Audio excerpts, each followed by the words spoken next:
തനിക്കെന്താ സംഭവിക്കുന്നതെന്ന് ക്രിസ്റ്റീനയ്ക്ക് അറിയാൻ പറ്റി. വെളിച്ചം തെളിയിച്ച് അവളുടെ കൈപിടിച്ചു റോബർട്ട് തയ്യാറായി. അവളുടെ ഓരോ കാര്യങ്ങളും അവൻ പറഞ്ഞത് സത്യമായിരുന്നു. കോട്ടിലെ ബട്ടൺ ആ ലേഡി എടുത്തതുവരെ അവൻ പറഞ്ഞു. ജോണിന് പുച്ഛമാണെങ്കിലും ക്രിസ്റ്റീനയ്ക്ക് പൂർണ്ണ വിശ്വാസമാണ്.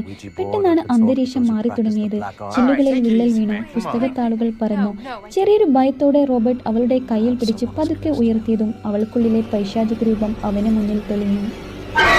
ഒറ്റ സെക്കൻഡിലെ ആ കാഴ്ചയിൽ റോബർട്ട് പിറകിലേക്ക് തെറിച്ചു വീണു. ആകെ വിഭ്രാന്തിയിലായ അവനു പിന്നെ അവരെ അവിടെ നിർത്താൻ താല്പര്യമുണ്ടായില്ല. ക്യാഷ് തിരിച്ചു തരാം, നിങ്ങൾ പൊക്കോളൂ എന്നൊക്കെ പറഞ്ഞു അവരെ ഒഴിവാക്കാൻ നോക്കി അവനോട് ക്രിസ്റ്റീന എന്താണ് ഉണ്ടായത്, നിങ്ങൾ എന്തെങ്കിലും കണ്ടോ എന്ന് ചോദിച്ചു. ആദ്യം മിണ്ടാതിരുന്ന റോബർട്ട് അവളോട് പിന്നെ നീ ഏതെങ്കിലും മന്ത്രവാദം നടക്കുന്നിടത്ത് പോവുകയോ ഓജോ ബോർഡ് കളിക്കുകയോ ചെയ്തിരുന്നോ എന്ന് ചോദിച്ചു. അതിനെല്ലാം നോ ആയിരുന്നു ഉത്തരം. എങ്കിൽ ചിലപ്പോൾ ഒരു ശാപം വഴി വന്നതാകും എന്നാണ് അവൻ്റെ സംശയം. ഒന്ന് തെളിയിച്ചു പറയാൻ പറഞ്ഞപ്പോഴാണ് അവനത് വ്യക്തമാക്കിയത്. ഒരു ചെകുത്താൻ അവളുടെ ഉള്ളിൽ കയറി കഴിഞ്ഞിരിക്കുന്നു.